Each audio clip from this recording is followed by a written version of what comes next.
Muito bem. Podemos prosseguir, então?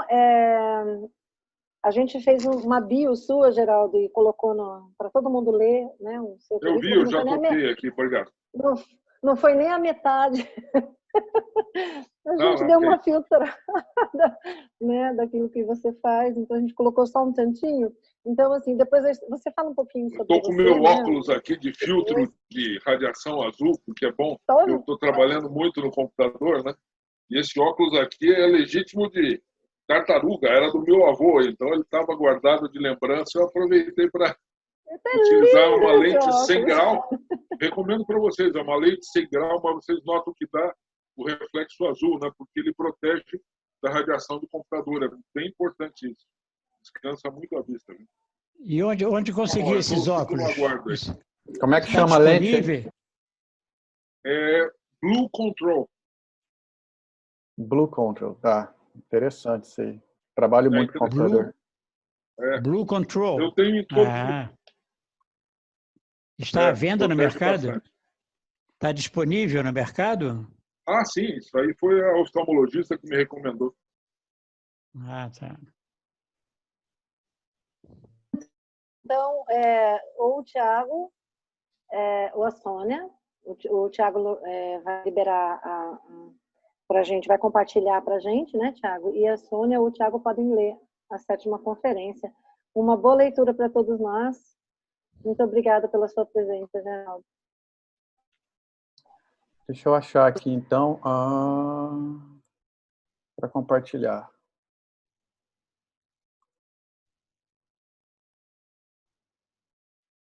A Sônia vai ler?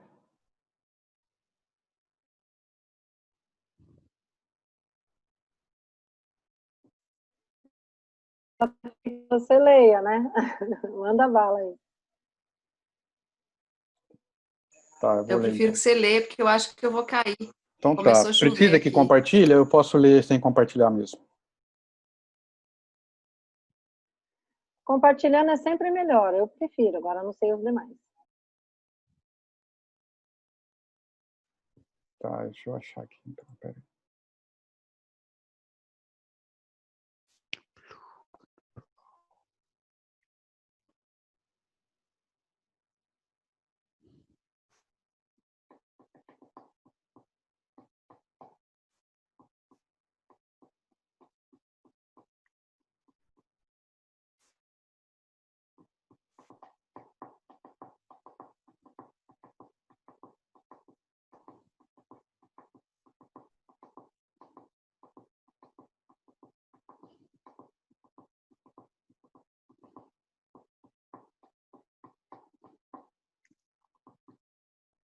Se você quiser, não tenho ela fácil, não. Eu ia falar que tinha ela fácil, mas eu estou em outra máquina. Achou? Achei. Tá.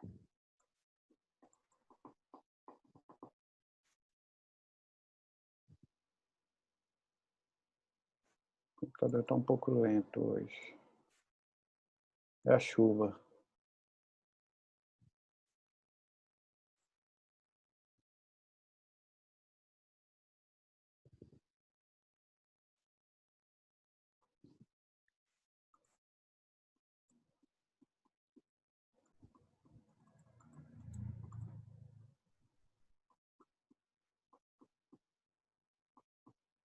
Eu não estou conseguindo achar aqui para compartilhar, mas eu vou lendo aqui para a gente não perder o tempo, tá? 7ª conferência, resumo, João Carlos Ávila. Esta conferência trata das mais íntimas interações da natureza, de como interagem a agricultura, fruticultura, pecuária e a floresta, formando em seu conjunto um organismo integrado, diversificado e autossustentado, alcançando o sinergismo do sistema que transcende a soma de efeitos isolados. Por exemplo, a interação de plantas e animais estende-se ao mundo diversificado dos insetos e das aves, bem como a micro e mesovida do solo.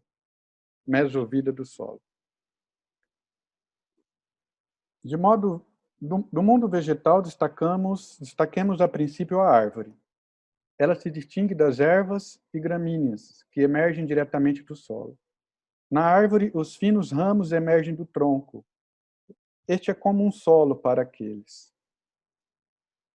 E onde temos uma densa biomassa herbácea, suas raízes estão de tal forma emaranhadas a ponto de formar uma pasta radicular comunitária. Da mesma forma, comportam-se os ramos do tronco da árvore. Aparentemente não têm raízes fixadas a um solo, mas aurem suas substâncias do câmbio, uma camada formativa de células que geram novos tecidos vegetais. Na face interna, o lenho com o xilema, portador da seiva bruta; na face externa, líbero ou floema, contendo seiva elaborada. Daí vai se desdobrando o crescimento e a vida vegetal herbácea. O câmbio é como um solo terroso, porém mais vitalizado ou eterizado que o solo mineral embaixo.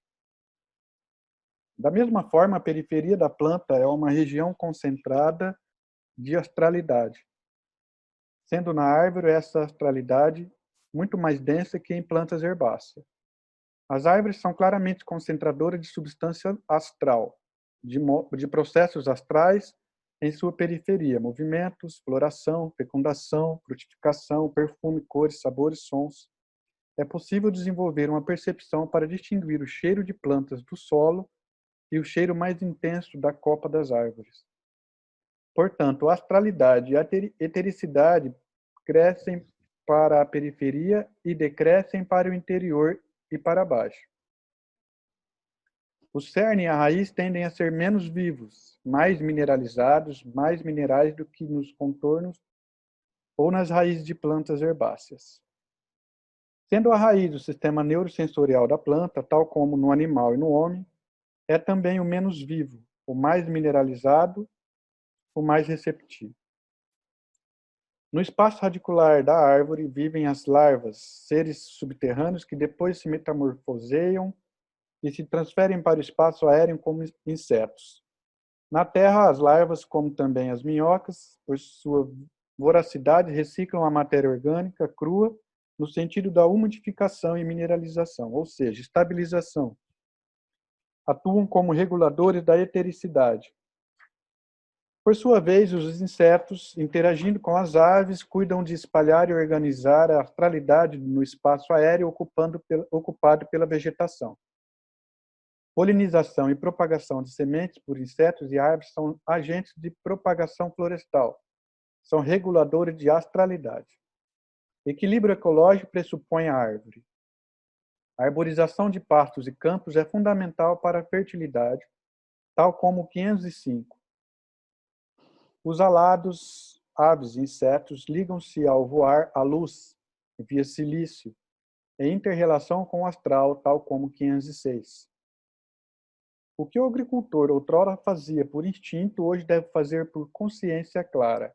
A sabedoria compensa os excessos da inteligência fria, calculista, de cunho materialista.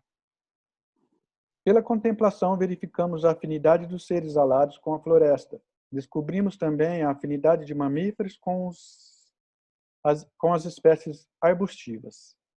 Vegetais arbustivos na pastagem promovem o melhoramento do rebanho. Como medida fitossanitária, recomenda-se a manutenção de várzeas úmidas, habitat de fungo, bactérias e outros parasitas, mantendo-os afastados das lavouras adjacentes. Um organismo rural ecologicamente equilibrado deve incluir florestas, pomares, arbustos e várzeas, em interação sinérgica de importantes consequências econômicas. Consideremos agora a interação animal-planta. O animal absorve diretamente o ar, o calor e a luz através de seu sistema neurosensorial. Luz e sol emitem efeitos caloríficos e luminosos que geram massa óssea. O ar forma elementos para a massa muscular. Em contrapartida, alimentos sólidos e líquidos são primeiro ingeridos e digeridos, elaborados e depois assimilados, mais no sentido energético. A planta, por seu turno, absorve diretamente minerais e líquidos via sistemas neurosensorial, a raiz. E libera no ambiente ar e calor. A planta é o purificador e o termostato natural. Ela é o inverso do animal. Ela dá e vive de dar ar e calor para consumo animal. Concluindo, contemplamos a bipolaridade de fotossíntese e respiração. A planta faz fotossíntese graças à força do calor e da luz. Produz carboidratos e oxigênio para o animal. Então, aí está a fórmula da fotossíntese. A proteossíntese complementa a fotossíntese. O animal respira e gera gás carbônico, água e energia. A energia liberada é armazenada pelo ATP e disponibilizada para os processos vitais. A interação harmoniosa de lavoura, fruticultura, silvicultura e pecuária constitui o organismo agrícola autossustentado. Aí encerra aí a 7ª conferência.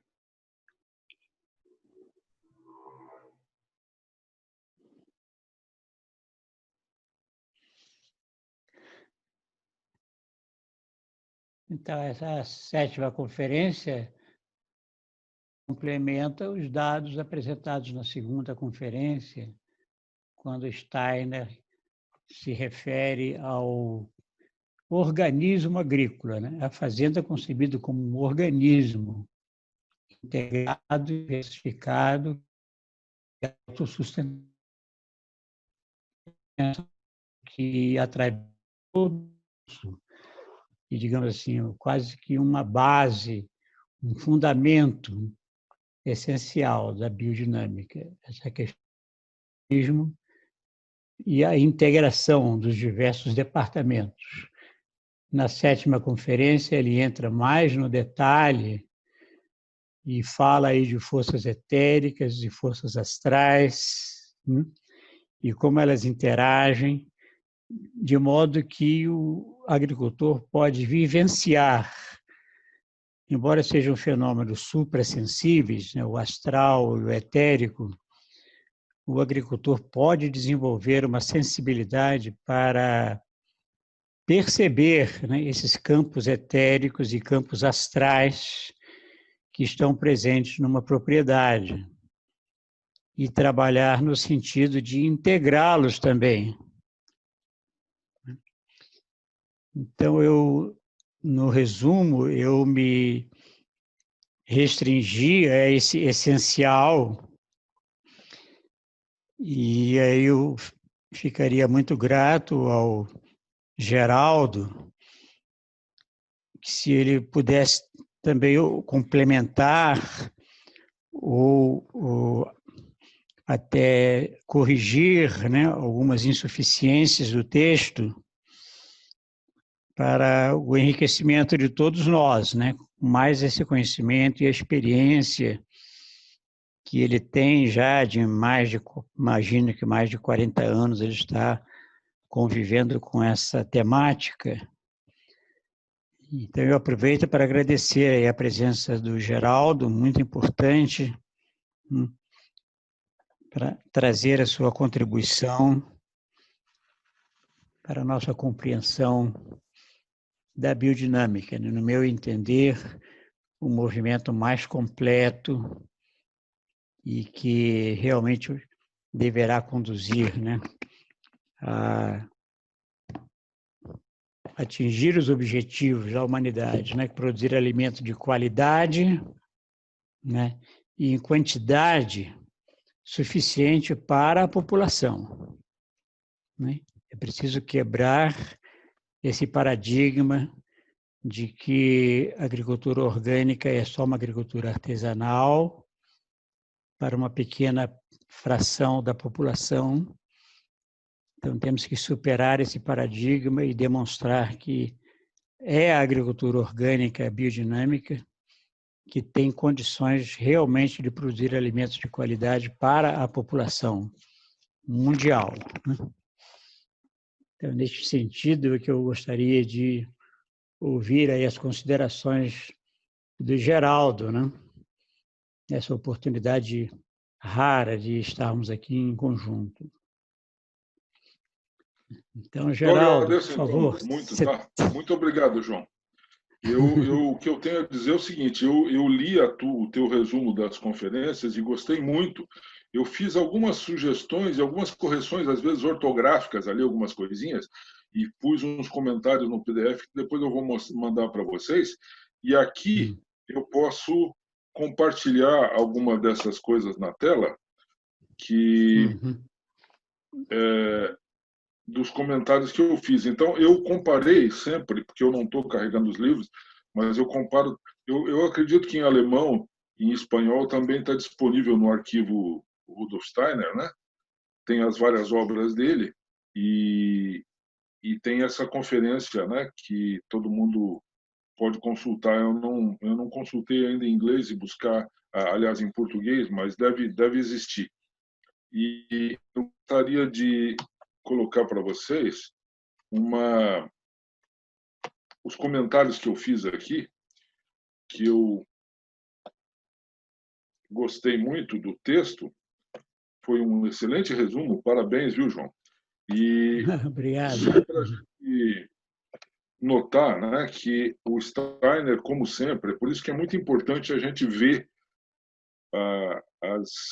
esses arquivos e as obras completas do Steiner, porque andam circulando. Vocês veem, as redes sociais, eu recomendo a todo mundo que assista, inclusive, esse documentário que está sendo veiculado, muito bom, chamado Dilema das Redes Sociais. Né?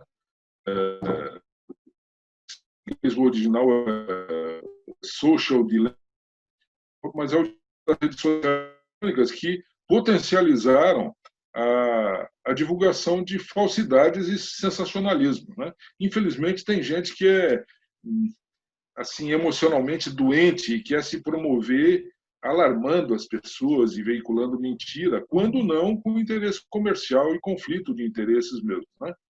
Mas tem várias coisas, como o pessoal de campanha antivacinal, que tem divulgado falas falsas do Steiner. Né? Então, aí em inglês, nesse arquivo Rudolf Steiner, a gente pode confirmar, fazendo busca por palavra. Inclusive, eu postei no nosso grupo de discussão de biodinâmica que o Steiner disse que ele era amigo de médicos e de maneira alguma ele ia falar contra vacinas. Foi uma grande descoberta do Jenner, inglês, e depois do grande Pasteur, né, que estimulam a resistência imunológica da mesma forma que atua a medicina homeopática e a medicina antroposófica, né, de estimular a resistência orgânica. E esse enfoque probiótico é o mesmo da agricultura biodinâmica e da agricultura orgânica, cujo nome foi tirado da ideia de organismo agrícola ou individualidade agrícola, né? Que o Steiner levantou pela primeira vez na segunda conferência, e de que as unidades agrícolas devem ser consideradas e manejadas como organismos. Daí veio o nome da verdadeira agricultura orgânica, que é estudada pela ciência da agroecologia, porque hoje em dia também se faz uma grande confusão, que a agroecologia é uma agricultura orgânica de esquerda. Isso aí foi apropriação indevida político-partidária.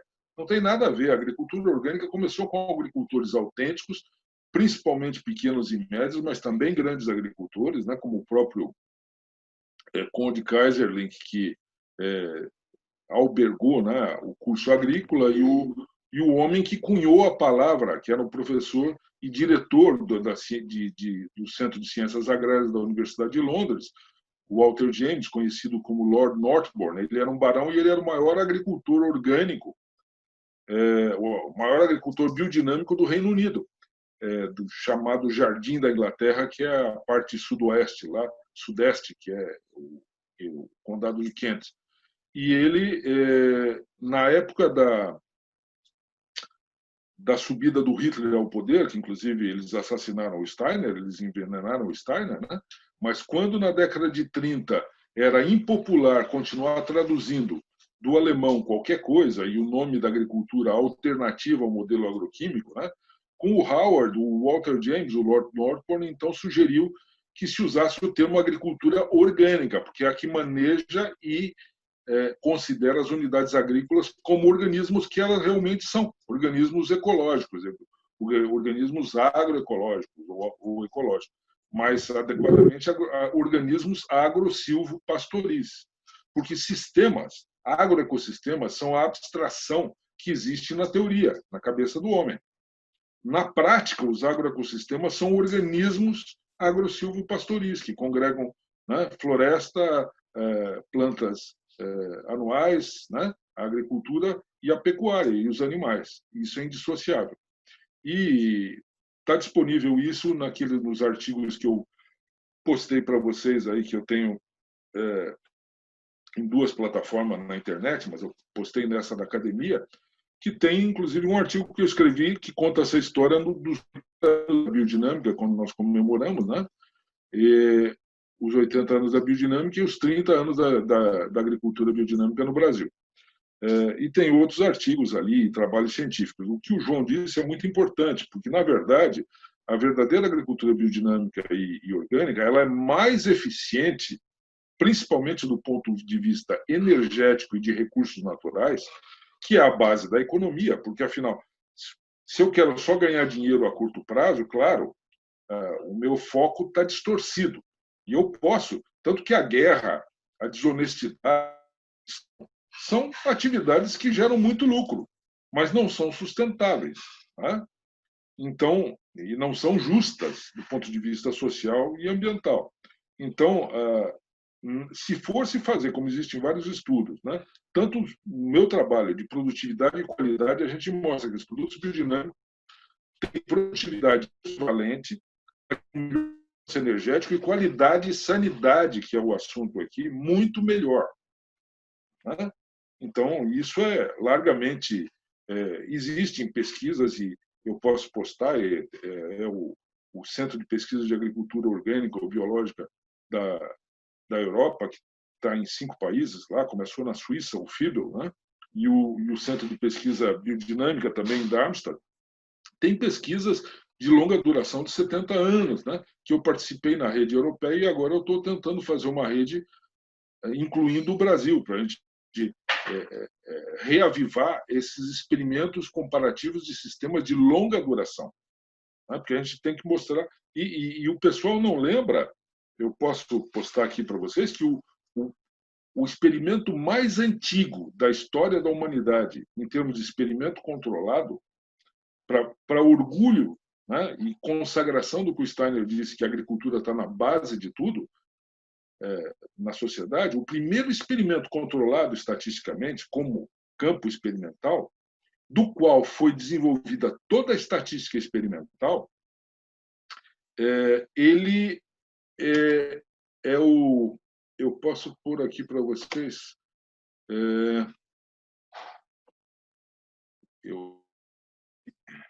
Puxa vida. Que aqui tem o curso agrícola, eu acho que estava aqui nessa página. Não, está aqui no WhatsApp. Essas janelas, a gente começa... Eu vou procurar aqui. Ó. O experimento mais antigo é da Estação Experimental de Rothamsted. Aqui, ó, tá? Então, é uma estação experimental que foi a primeira que foi desenvolvida 1 ano depois que o Liebig, que é considerado o pai da agricultura e da química, ele mostrou que as plantas podiam se nutrir em vasos de areia, solução nutritiva, de nutrientes, e que, de verdade, a maior parte da nutrição das plantas é por minerais mineralizados da matéria orgânica, que as plantas não comiam matéria orgânica, e esse campo experimental foi instalado em 1843, 1 ano depois que o Liebig publicou o livro dele, da química e suas aplicações na fisiologia e na agricultura, em 1842. Então, vocês imaginem, fez 175 anos, Rothamsted tem a comemoração aqui, que eles têm, na página inicial deles, se vocês forem ver, eles têm...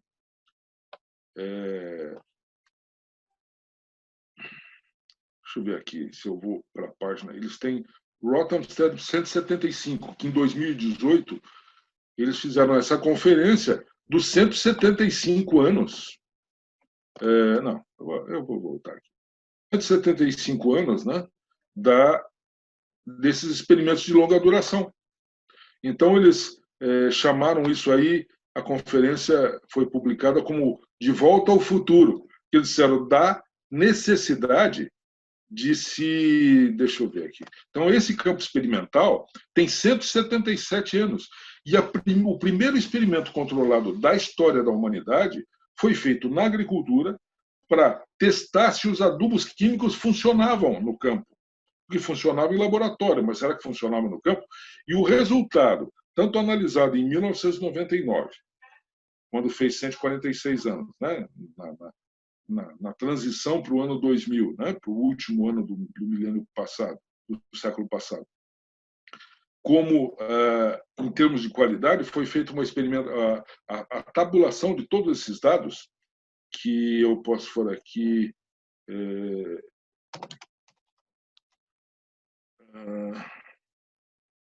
Está aqui, Back to the Future, tá vendo? Eu mostro sempre para os meus alunos, então vai aparecer aqui.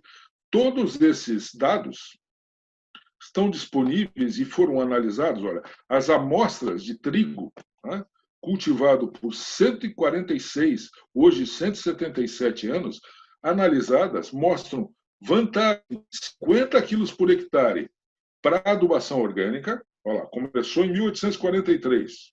Tá? E qualidade muito melhor da semente, inclusive estabilidade genética. Pode continuar, Geraldo. Logicamente, eu já terminei. Se ficou alguma coisa ainda por responder, então eu peço que os amigos aí se manifestem, né? Professor, eu queria fazer aquela pergunta sobre a desmistificação, né, para você produzir produtos biodinâmicos com uma grande quantidade de população, grande massa. Eu respondeu falando do balanço energético. Aí entra num dilema que eu pensei agora, mas que a gente vai acabar se estendendo muito, mas depois a gente acaba discutindo em outra hora oportuna, mas aí você comentou sobre o mito da caverna de Platão. Então seriam os alimentos biodinâmicos somente para as pessoas que já estão fora da caverna, que já buscam isso? Porque eu não consigo imaginar nem no longo prazo uma grande produção onde pelo menos metade da população mundial se alimentasse de biodinâmicos.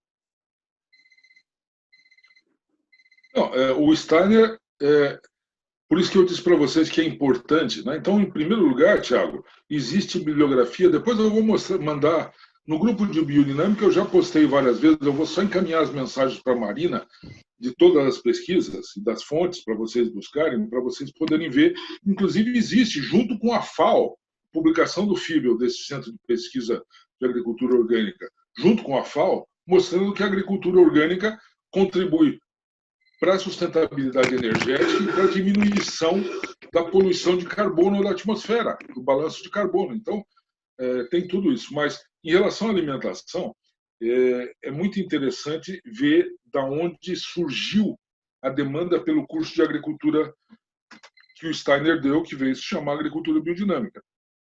E é isso que, na edição inglesa, eu não sei se naquele arquivo deve estar disponível naquele arquivo na internet,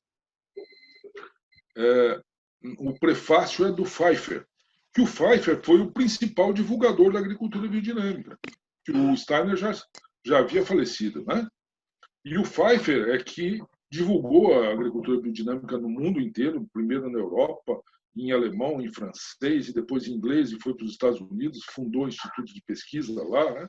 E ele, nessa introdução, que é desse outro livro, Nós Vivenciamos, né? Nós Vivemos com Rudolf Steiner, ele conta a base, né? Que ele estava voltando das bases da demanda pelo curso agrícola, que ele estava voltando com Steiner de umas palestras sobre trimembração social, né? Sobre a aplicação da trimembração social tão necessária, né? da harmonização entre liberdade e igualdade, a liberdade dos capitalistas e a igualdade extrema dos comunistas, né? Pela fraternidade dos ideais da Revolução Francesa, que são da filosofia antiga, que vieram de Platão, do conceito de indivíduo, que não está dividido entre cabeça, tronco e membros, não está dividido entre o pensar, o sentir e o querer fazer, né? Então, ele conta que eles estavam fazendo as palestras e que eles falavam com os empresários, e poucos empresários queriam saber de mexer no bolso, o seu órgão mais sensível, né? Que o Steiner dizia, gente, se vocês quiserem a recuperação da Alemanha depois da Primeira Guerra Mundial, que tinha uma dívida impagável em ouro que os aliados impuseram, né? Que foi uma coisa extremamente injusta, né? E que daí foi a oportunidade um nacionalismo exacerbado, né? Veja, o Mussolini na Itália, o Hitler, né? E os japoneses, se contrapondo ao capitalismo dos ingleses e dos americanos. Mas eles queriam uma concentração de poder, um totalitarismo semelhante, tanto os comunistas quanto os nacional-socialistas ou os fascistas. O que eles propõem é a centralização do poder, né? Hoje a China é um capitalismo selvagem de Estado, em que a maior parte dos milionários do mundo está na China hoje, mas tem que ser puxa-saco do governo, tem que andar conforme as normas do partido. A China de hoje é mais parecida com a Alemanha nazista do que com a União Soviética. E a União Soviética fracassou porque ela não soube dar essa liberdade de empreendimento, né? Então tem que haver um equilíbrio entre liberdade e igualdade pela fraternidade. Então isso é muito profundo, mas nós não podemos nos alongar aqui. Recomendo que vocês estudem a desmembração social. Mas eles estavam voltando, e daí o Pfeiffer ficou bravo nos comentários com Steiner, né? Diz assim, puxa, isso foi em 1919, se eu não me engano, ou 1921. Ele disse assim, puxa, esse pessoal, tudo querendo estudar antroposofia para fazer curso de semideus e falar de conhecimento dos mundos superiores, mas na hora de resolver o problema, né, aqui no mundo com fraternidade, né, com altruísmo, né, e resolver o problema da nação, que o Steiner dizia para eles, se vocês quiserem recuperar a Alemanha e recuperar qualquer sociedade, vocês precisam dar para os seus trabalhadores, para os seus empregados, condições de alimentação, educação e moradia que vocês dão para as suas famílias. Porque um trabalhador mais saudável, mais educado, vai ser mais produtivo. E vocês sabem que o Hitler e agora os chineses estão adotando isso. O Hitler dava condições excelentes de alimentação e de moradia e saúde para os funcionários e para os soldados e tudo, né? Mas nada de educação. Era doutrinação, né? Então é isso. Eu quero formar. Platão na República caiu nessa contradição. Ele construiu na República uma sociedade modelo que é mais adequada para a formiga e a abelha, sem liberdade do indivíduo, sem felicidade individual, do que uma sociedade feliz com liberdade, com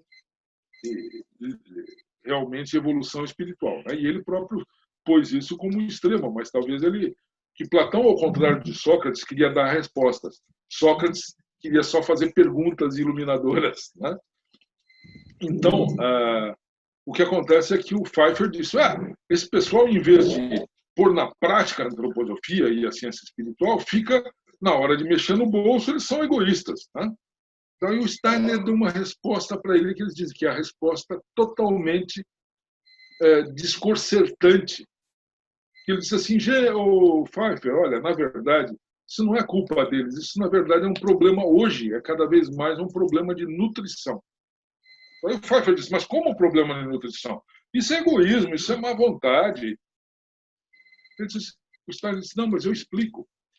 Com a introdução, né, desde o Liebig, né, desde 1850, pelo menos, ou 43, lá, de adubos químicos na produção, que foi intensificada depois da Primeira Guerra Mundial, e depois, na Primeira Guerra Mundial, tinham morrido a maior parte dos agricultores que sabiam fazer rotação de culturas, composto, associação agro-silvo-pastoril, e eles precisavam produzir. Daí eles transformaram as indústrias de guerra, de explosivos, né, que usava nitrogênio, usava gases venenosos de fósforo, de enxofre, transformaram em indústria de fertilizantes. Eles disseram, olha, gente, é melhor comer com adubo químico do que não comer e ainda fechar essas fábricas e gerar mais desemprego. E daí começaram a financiar os agricultores para comprar adubo químico, máquina, trator foi transformado de tanque de guerra e assim por diante. Os venenos dos gases venenosos de guerra foram transformados em agrotóxicos, em pesticida. E daí, o que aconteceu? Eles passaram a financiar os agricultores para comprar das indústrias. E daí se gerou essa dependência. E as indústrias químicas cresceram, muito bom. Agora os agricultores são um mercado para nós, eles não são mais independentes. Então, vejam bem, a grande limitação para reconhecer a eficiência da agricultura biodinâmica e orgânica é a dominação tecnológica e econômica. O Lutzenberger disse lá em 77, quando o João estava presente na primeira semana da agricultura ecológica em Piracicaba, ele começou a palestra dizendo, olha, gente, eu venho dizer para vocês que se alertem porque existe meia-verdade. Hoje, a ciência e a tecnologia não são usadas para resolver problemas, como elas devem ser, mas para gerar dominação e dependência.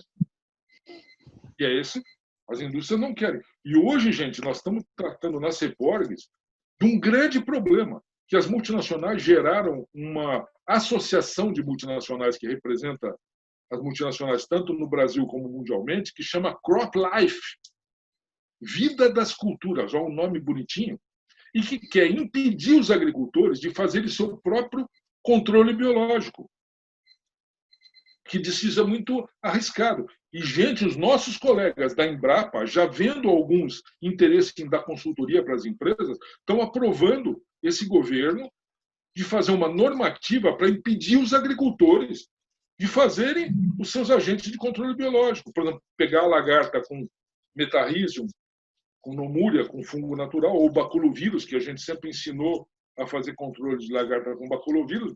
Eles fazem uma verdadeira caçada às sementes crioulas também. Exatamente. Eles já viram que estão contados os dias dos agrotóxicos, então eles querem dominar a tecnologia biológica, que eles chamam de biopesticides no exterior, e aqui no Brasil estão chamando de lei dos bioinsumos.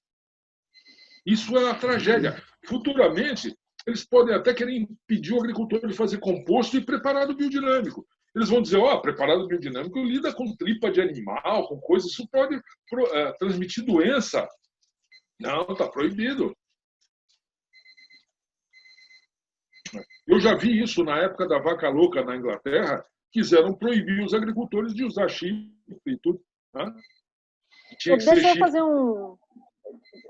Desculpa, eu queria só fazer uma vírgulazinha aqui, porque você estava dizendo que o Steiner deu uma resposta que tinha a ver com a nutrição. Então, a resposta admirável dele foi o seguinte, isso é um problema de nutrição.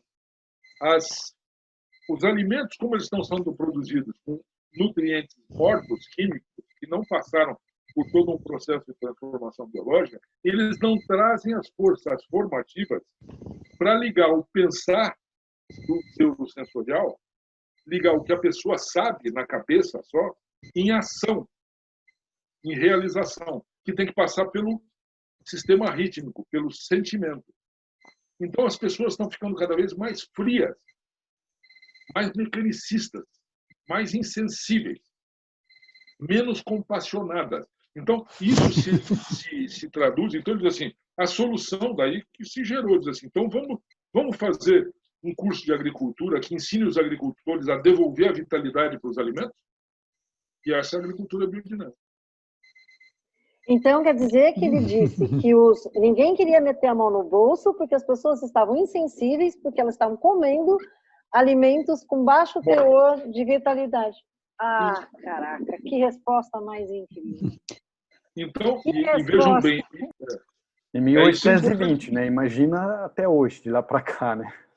Quantas gerações sem comer veja bem, só para dar um outro exemplo para vocês, que a filosofia se divide, né, em lógica, primeiro de tudo ética, né, o que é bom, lógica, o que é verdadeiro, né, distinguir o verdadeiro do falso, metafísica, porque, né, eu tenho que ver as causas, né, das coisas, tudo, se é bom ou é mal, isso é uma questão metafísica, senão, se tudo fosse só matéria, não existe verdade e mentira, é tudo por acaso, não existe bom e mal, que é o grande perigo diabólico do materialismo, é que tudo é relativo, tudo, não existe esse negócio de bem e mal, não existe verdadeiro e falso.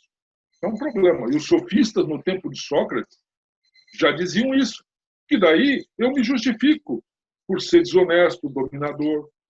E não existe bem e mal, não existe verdadeiro e falso.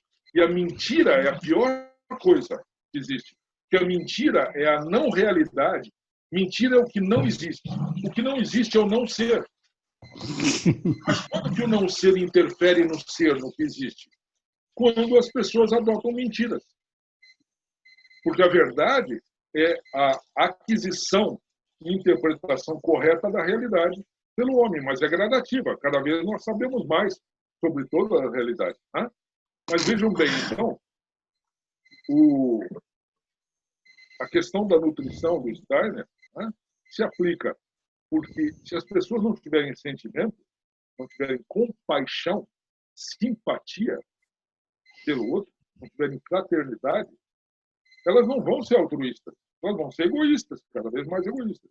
E isso tanto é verdade que hoje se usa muito o termo, vou dar um exemplo para vocês, que foi o que eu aprendi de um colega, de um professor grego da Universidade de Tessalônica, chama Universidade Aristóteles, em Tessalônica, no norte da Grécia. Que ele disse, quando estavam discutindo agricultura sustentável, né? E ele disse, o problema que vocês não se entendem sobre o que é sustentável ou durável, ou bom ou mal, é que a língua de vocês é que não tem palavras precisas o suficiente para definir as ideias que nós queremos implantar, os nossos ideais. Daí, imagina, os franceses, os ingleses ficaram até ofendidos. E vocês gregos têm? Nós temos, sim. Sustentabilidade dá uma ideia estática. A sustentabilidade dinâmica tem uma palavra que se chama aiforia, que é semelhante à euforia. Euforia é eu, individual e momentâneo. Eu não posso ficar eufórico muito tempo, porque é muito cansativo. Né? A euforia vem de aeon, que é espaço indeterminado de tempo, era. Né? E a euforia, foros, como de semáforo, é o portador da eternidade. Então, é a evolução durável, é a sustentabilidade dinâmica e evolutiva. E ele disse, vocês usam outro termo errado, que vocês dizem que o pesquisador de agricultura sustentável tal, tem que ter empatia pelo consumidor e pelo agricultor. Isso está errado. Isso não é como está errado, porque em grego sempre existe uma trimembração de conceitos. Simpatia, que foi traduzido pelos romanos como compaixão, é sentir junto, é afinidade. Antipatia é oposição. E empatia é neutralidade, é indiferença. Vejam bem, gente, isso é psicologicamente sintomático. As pessoas dizem no máximo que nós precisamos ter empatia uns pelos outros. Empatia é indiferença. É o que está ocorrendo. Quando as pessoas não são inimigas, elas são indiferentes uns aos outros. Não é? Que está ocorrendo nas redes sociais. Nós precisamos não ter vergonha de falar de simpatia, de compaixão, de amor. Tem um vídeo do Antônio Nobre, recente, né, que vocês devem ter visto, em que ele fala que a natureza é amorosa, que os cientistas têm vergonha de usar a palavra amor. Mas a colaboração exige simpatia, exige amizade. Os gregos diferenciavam 7 formas de amor. Do mesmo jeito que na ciência oculta, o Steiner fala que hoje a estrutura do ser humano é composta de 7 corpos. Né? 9 ou 12 condensados hoje nos 7 corpos principais. Que nós estamos construindo os membros superiores, né? Que são os membros espirituais mais altruístas, mais iluminados. Então, e é isso que a alimentação biodinâmica proporciona. Que a gente desenvolva não só o corpo, físico, mas o corpo etérico, o corpo astral, para eles evoluírem nos membros superiores, transformar sensações em sentimento, transformar vitalidade, força, em vida superior, em vida espiritual, em compreensão. Então é isso aí. Já falei demais. Muito obrigado, Geraldo, pela sua valiosa contribuição. Realmente é um presente que você nos dá, né? Vamos nos lembrar sempre das suas palavras, né? E eu quero só aqui mencionar que amanhã, às 20 horas, eu vou apresentar uma live também sobre esse tema, os 4 éteres.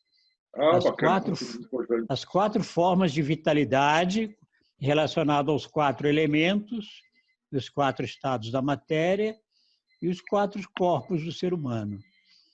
Então, o tema é esse, os 4 éteres e a sua imunidade. É um tema bastante atual, em que o mundo inteiro está sendo infectado pelo vírus. Né?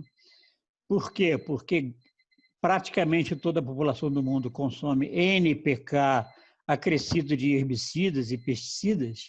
Uma fração da humanidade consome alimentos orgânicos e biodinâmicos, e isso é que tem a ver com a imunidade. Não é ficar esperando que venha aí uma vacina milagrosa que vai salvar todo mundo. Nós temos que desenvolver a imunidade pelos pensamentos, né, pelos sentimentos e pelos alimentos. São 3 itens que desenvolvem a nossa imunidade. E isso independe de uma eventual vacina que vai ter que ser sempre alterada em função da nova mutação do Covid-20, o 21, o 22, à medida que ele vai aparecendo. Então, nós vamos tratar esse tema amanhã, estão todos convidados para essa live gratuita às 20 horas. Então, mais uma vez, Geraldo, fico muito honrado pela sua presença, por você ter reservado esse tempo, que eu sei que é precioso para você, para nos brindar, né, com todo esse seu conhecimento, a sua cultura, e espero que você possa comparecer também a esse grupo outras vezes no futuro, e aí vamos colocar outros problemas, né, outros temas nas diversas conferências do Rudolf Steiner, que eu acho que é um tema muito rico, muito amplo, né? E estaremos, então, sempre ansiosos para que você volte novamente ao nosso convívio e traga toda essa sua sabedoria, né, para nós que estamos também todos trilhando esse caminho. Estamos todos no mesmo barco e o barco não pode afundar. Muito obrigado, Geraldo. Obrigado a vocês aí. Então, grande oportunidade. Uma salva de palmas para você, Geraldo. Salva de palmas. Depois, obrigada. Vocês têm isso gravado, né? Vocês podem disponibilizar a gravação para nós, né? Tá bom, sim, eu estou à sim, disposição. Eu sou um eterno aprendiz também. Eu estou aprendendo. Cada vez que nós estamos discutindo aqui, eu estou aprendendo muito também. Eu também agradeço muito. Obrigado, professor. Tchau, então. Obrigada, pessoal. Uma boa noite a todos. Obrigado a todos. João, até a próxima. A live vai ser no YouTube? A live, sim, pelo YouTube é disponível para o grande público, né? Bacana, obrigado. Até amanhã. João Carlos Ávila. Né? Passa o link, João. Passa o link seu, João, isso. que eu ponho para todo mundo. Eu passo o link para você, então. Aí você passa para o grupo. Tá bom? Marina, é só passar o canal dele. A gente procura o canal de vídeo. Eu vou colocar o canal, vou colocar o Instagram, o Facebook do professor para todo mundo. O curso online é Preparados da Luz. Preparado da Luz, né? Pode deixar, eu vou pôr já. E João Carlos Ávila, que está no YouTube, né? Muito obrigado, Marina, pela oportunidade, pela sua iniciativa de formar esse grupo. Grande, Marina. Sensacional, hein? Ai, gente, muito obrigado, Thiago Zonta, pela sua assistência técnica e contribuição. E estamos de novo para a 8ª conferência no próximo né? Na próxima quarta-feira. Essa 8ª, pelo que eu vi aqui, vai precisar de uma dobradinha, né? Ela é bem... Eu tô vendo se eu consigo essa dobradinha. Quem sabe o Geraldo não volta, mas eu tô vendo pessoas que possam estar com a gente e que tragam novidades. se essas pessoas que eu estou imaginando, elas não puderem, ou por algum motivo... Nós não tínhamos tiverem pensado compromisso, no Flávio Milanese, né? Você tinha pensado, Marina? Ele está ocupado, o Flávio está ocupado na quarta, mas sabe quem que eu estou pensando em trazer? Não sei se você acha uma boa. Simon, que é filho de um agricultor que trabalhou com Pfeiffer. Você conhece, né, Geraldo? Desculpa, eu não escutei quem é. É o Simon Blaser. Isso. O Blaser, essa aí lá do Rio Grande do Sul. Isso, que o pai dele trabalhou com Pfeiffer. Isso. Muito bom. Então, eu estou vendo se ele vem. Vamos ver se ele vem. Seria uma opção. A outra opção, se não for o Simon Blaser, pode ser o Sebastian, que também trabalhou muito essa questão do animal, que é a oitava conferência. Pronto. Pessoal, é isso. Eu agradeço imensamente. Um beijo para vocês. Eu estou travando aqui. Tchau, tchau. A gente que agradece. Muito bom. Tchau, gente. Tchau. Prazer, professor. Muito bom. Tchau, Obrigada. que delícia. Tchau.